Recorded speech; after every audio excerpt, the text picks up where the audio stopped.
உங்க உதவிக்கு யார தேவன் அனுமதிச்சிருக்கிறாரோ அவங்கள கூட்டு போங்க.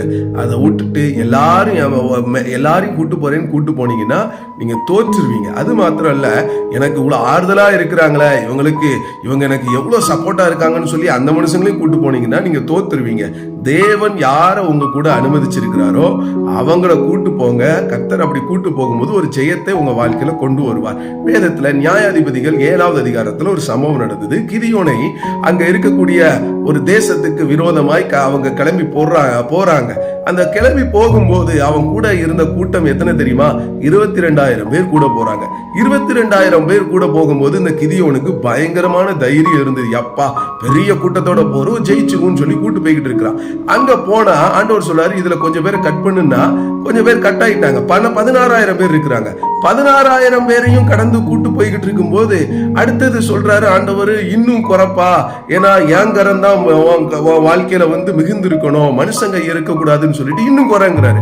அதுக்கப்புறம் குறைச்சா வெறும் 300 பேரை வச்சு அந்த யுத்தத்துல ஜெயிக்க முடியாதுங்கிறது கிதியோனுக்கு தெரியும். தெரிஞ்சும் ஆண்டவர் சொல்ல, நீ போ, நான் வர்றேன் அப்படின்னு சொல்லி கூட்டு போய்கிட்டு இருக்கிறாரு. கூட்டு போய்கிட்டு இருக்கும் போது அடுத்தது பார்த்தா, நீ எந்திரிச்சு உள்ள போ அப்படிங்கிறாரு. ஆண்டவருடைய நோக்கத்தை பாருங்களேன்.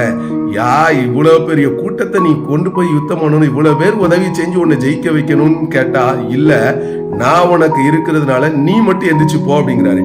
இந்த கிதியோனுக்கு ஒரே பயம், ஐயோ நான் மட்டும் எப்படி ஆண்டவரேன்னு கேட்கும் போதுதான் ஆண்டவர் சொல்றாரு, சரி உன் கூட நான் ஒருத்தனை அனுப்புறேன், உன் வேலைக்காரனை கூட்டு போங்கிறார். கிதியோனுக்கு வேலைக்காரன் எப்படிப்பா? அவனு யுத்தம் பண்றவனா, ராணுவத்தை கத்தி பிடிச்சவனா?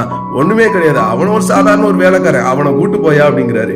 அவனை மட்டும்தான் கூட்டு போனா. அந்த இடத்துல கர்த்தர் உதவி செய்ததுனால, கர்த்தர் அற்புதம் செஞ்சதுனால கிதியோன் அன்னைக்கு அவனுடைய வாழ்க்கையில ஒரு வெற்றியை பார்த்தான். அதே மாதிரி உங்க வாழ்க்கையில யார ஆண்டவர் கூட்டு போக வைக்கிறாருங்கிறத நீங்க லீடிங் அதை எடுத்துக்கோங்க.